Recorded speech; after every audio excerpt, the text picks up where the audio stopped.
Hello everyone, welcome to chapter 63 on my RLDR custom creation YouTube channel. And today we're going to look at the question of here's your sign.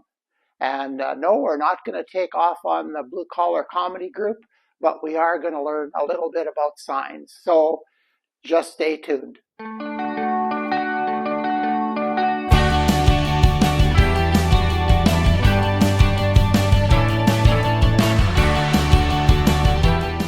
Well, as I alluded to in the introduction, today I'm going to make a sign. And I'm going to be using my SignPro kit from Milescraft. I bought this at Lee Valley, jeepers, 10, 15 years ago at least. I did a router class for them at the time, and I assumed I'd be doing more of them. And so I bought this. And it sat in my shop here for, a decade or more, being ignored. To do the pulls on my drawer faces, and if you didn't watch that video, you should, because not a whole lot of you did. But anyway, go back and watch that. I had that little Makita router set up to do the pulls, but now I've changed it back, and we're going to use it for how I had set it up for many years, and that's as the router for this jig. The reason I'm into signs today is relatives asked if I would make a sign for their grandkids' playhouse. So they want Fort Cola with a K, written on a sign for their playhouse. So I said I would do it, and I thought, hey, at first I thought I was just going to freehand it and do it that way. Then I thought, wow, this is a great opportunity to use my SignPro kit, which I haven't used a lot. So that's what we're going to do today.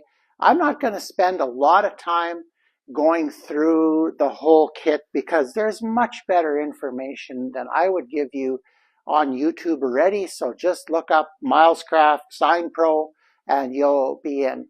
And there are some really good videos about what's in the kit. And I'm just going to do a very quick overview. The SignPro kit comes with 2.5-inch letters, 1.5-inch letters, and horizontal and vertical. So that's pretty much everything you could look at to do a sign is provided. They also have a bunch of stuff for your router, like a really good alignment tool. Yeah, it's plastic, but it works just fine. You get a base for your router, a couple of guide bushings, 3 bits, I believe, or 2 bits. And so it's a very complete kit. If you have a router, you can make a sign with what's in the kit. You don't have to buy anything else. So with that being said, I think, first of all, the advantages of this system is, number one, it's just fun. So I really, when I started playing with this again, I thought, wow, my grandkids would love to make these signs. And it would be a great introductory project for them on how to use the router. The only thing you have to make sure they wouldn't do is pull the router out of the templates with it spinning, with the bit spinning. So if you can convince them that you let go of the switch, you hold the router in place in the template until the bit stops, then lift it out, that's the only real skill they need to master. And that skill is important with any jig that you use. I used to lose my mind in school when I'd spend hours and hours making guitar jigs, and I'd have some student just whoop, and then they'd lift it out, and there was a big crease across my jig, so I had to fix it. Yeah, they knew that. When somebody did it, they just all look at me to see how much of the stack would blow. But anyway, this is a fun kit. The router requirements are really low. I have, as you may know, a bunch of Power Fist routers. That's Princess Auto's brand. And I think, wow, this is many years ago, I think 2014, I bought 3 or 4 of them, and I paid $20 each for them.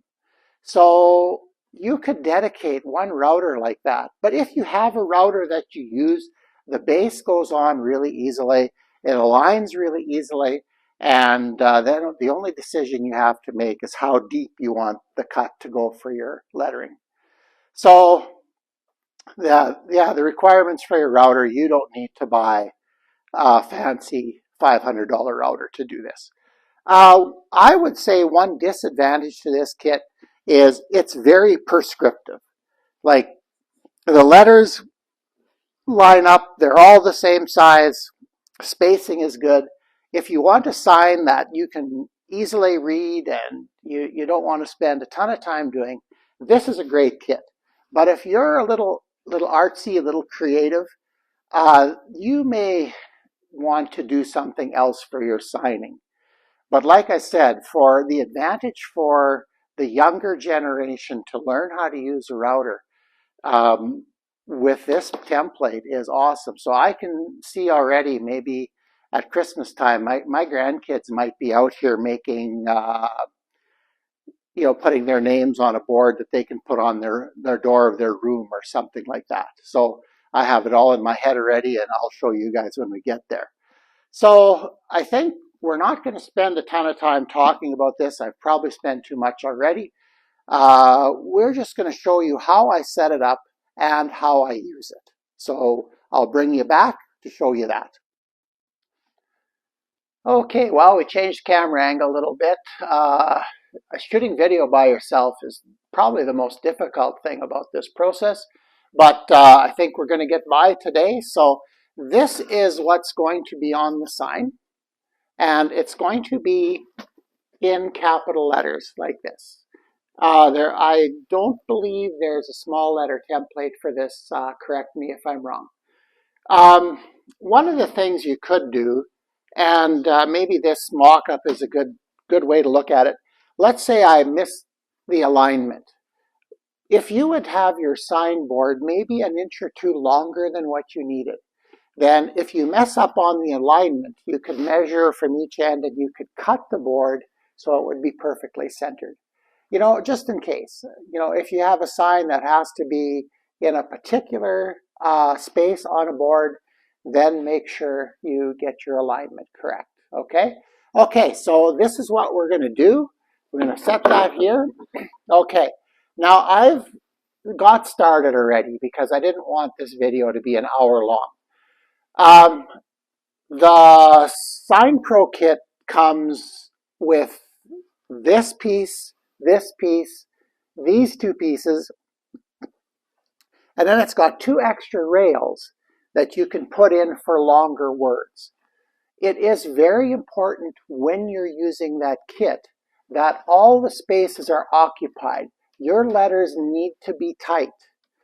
So what you just do is put in extra letters where they need to be to get the spacing right. Now, I think a good idea is to somehow mark the letters you're not going to route. Excuse me. So here I have F-O-R-T and then K-O-L-A. And then there's extra stuff. I found that just a little bit of tape works good. It doesn't have to stick perfectly. It's just, okay, those I stay away from. One thing that, like when I did my class at Lee Valley, we just used one section. So I'd actually never used these things, and I was kind of wondering what they were for. But when you have both pieces being used and you're making your maximum length sign, there would be a possibility that these rails could separate and your letters could drop out. These two pieces of plastic that slide on the rails, make sure that doesn't happen.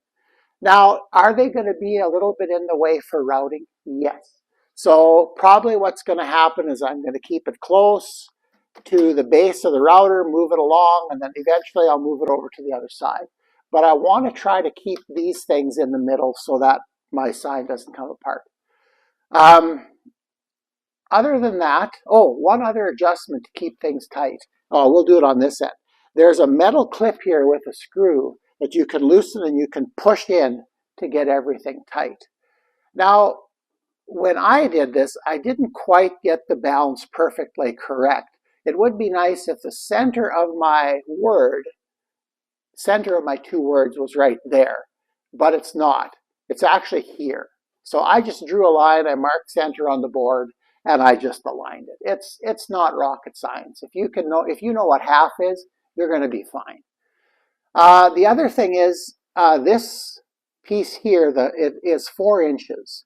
The board I'm routing on is 5.5, so that leaves 3/4 of an inch on each side. And you can use the jig to set that to some degree, but a tape measure is always handy as well. So once you get it in position where you want it, you've got your letters in, you've got your braces on, you've got the pieces screwed together or tightened properly, then it's time to clamp it on to your board. Now the kit comes with these low profile clamps, which is really nice because it allows your router to slide over them. One of the things that I like to do, and I was glad it worked on my table, is I also like to use those clamps to clamp this whole thing to your work surface.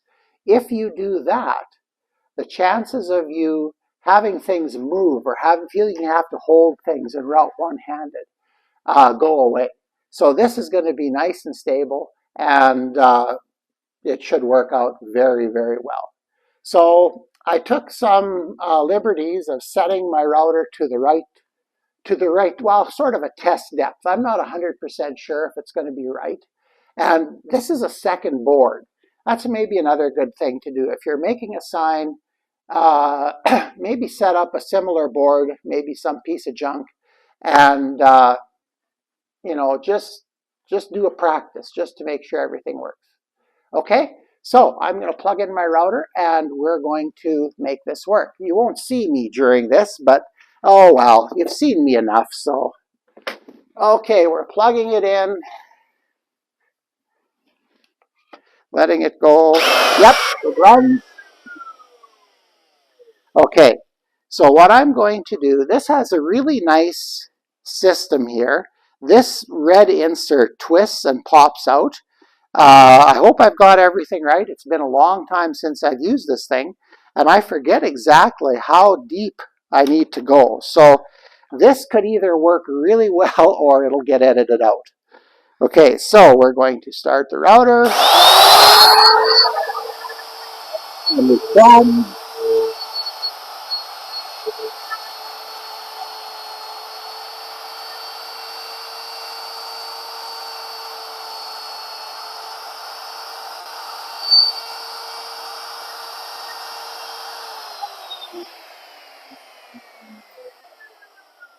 And always let your router come to a full stop if you're template routing.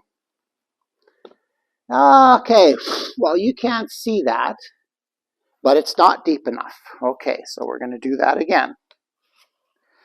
Having this depth gauge on the side here is really handy. Notice that this is touching now. That limits the depth of the router.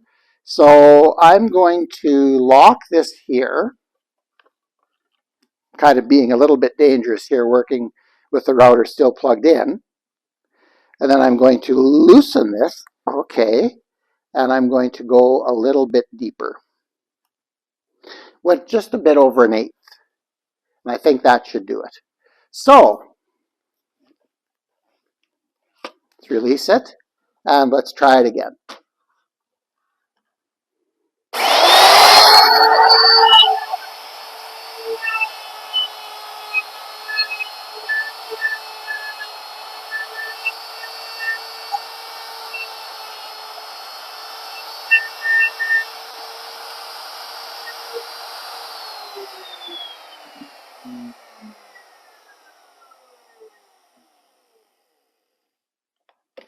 Okay. I think that's going to be good. We're not quite a 1/4 inch, so that should be awesome. I'm going to do a little bit more, and I'm going to bring you back when I've got this side done. Now it's just rinse and repeat. So we'll do the other letters and get that going, and then I'll take the jig off and I'll show you it, and then I'll cut the real one. Okay? Be back in a bit. Well, the practice is done, and a good thing to do. I really needed to refresh my memory. I made a little mistake here this was the practice one, but I didn't keep the guide bushing tight against the template when I started the O. I started in the middle, like I was doing a guitar route pickup, or guitar pickup route, sorry. But other than that, it turned out fine. That bit may be a little bit dull. Maybe I had to pick up the speed in the corners a bit. There's a little bit of burn in the corners. But I think if I get rid of this, correct that for the next one, I think we'll have a keeper. So, and I'll give both of them to them. They can do what they want with them. But yeah, there it is. So yeah, you can see, hopefully you can see that mistake right there. There it is. Made a mistake. Okay. The other thing I should mention, and it's important, I don't know if you'll be able to see this, but every letter, hopefully that's there, this is an N. There's an N embossed on the bottom here where my big finger is. Make sure you look at that, and that can also help you with alignment. Like I put the letter in, where's my template? There. So the letter is always like, here's the F, there's the O, there's the R, and there's the T under there. That way I knew what was going on. And also I had picked, what did I pick? I picked a wrong letter for another letter, and that could be bad. So make sure you check that out as well, because you want to try to keep errors to a minimum. Okay, so I am going to put this on the other one. I don't know if there's a whole lot I'm going to show you about that one, because, I mean, you've seen it all already. So I think maybe, well, we'll see. I'll make up my mind off camera, and what you see next will be what you see next. And I run the last two letters of the good sign, so I thought I'd bring you back in for that. So let's get this done.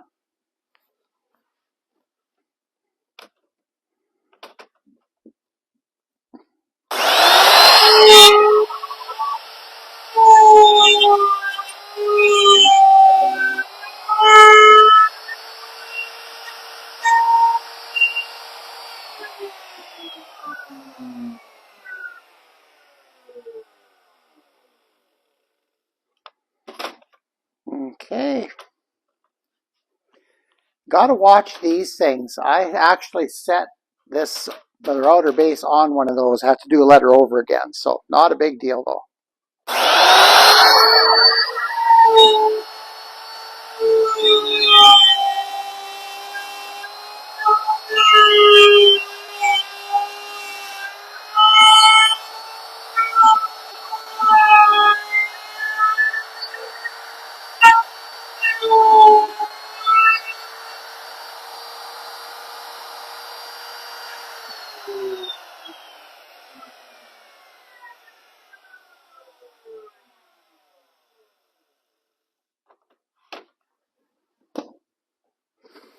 Okay, let's see what we got. The big reveal.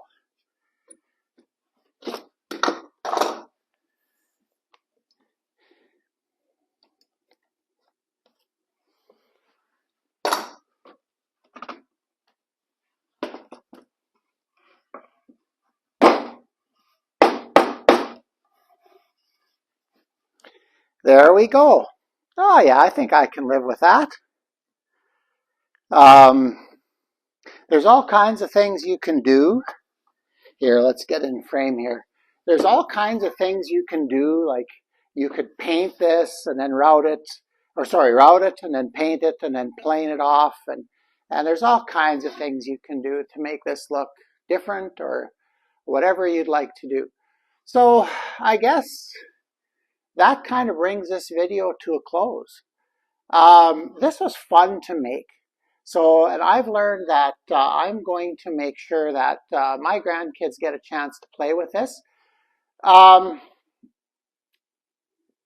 The one thing you need to learn though is a good idea to look carefully at the template before you start to route, because you can't really see anything when you're routing. So you're doing this all by feel, which is also a good way to get into template routing. You have to learn to trust your feel, and that works really well.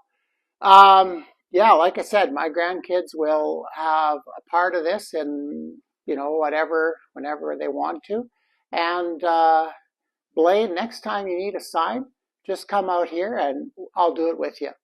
So with that in mind, everybody, thank you for subscribing to my channel. The subscription rate has gone up a little bit in the last while.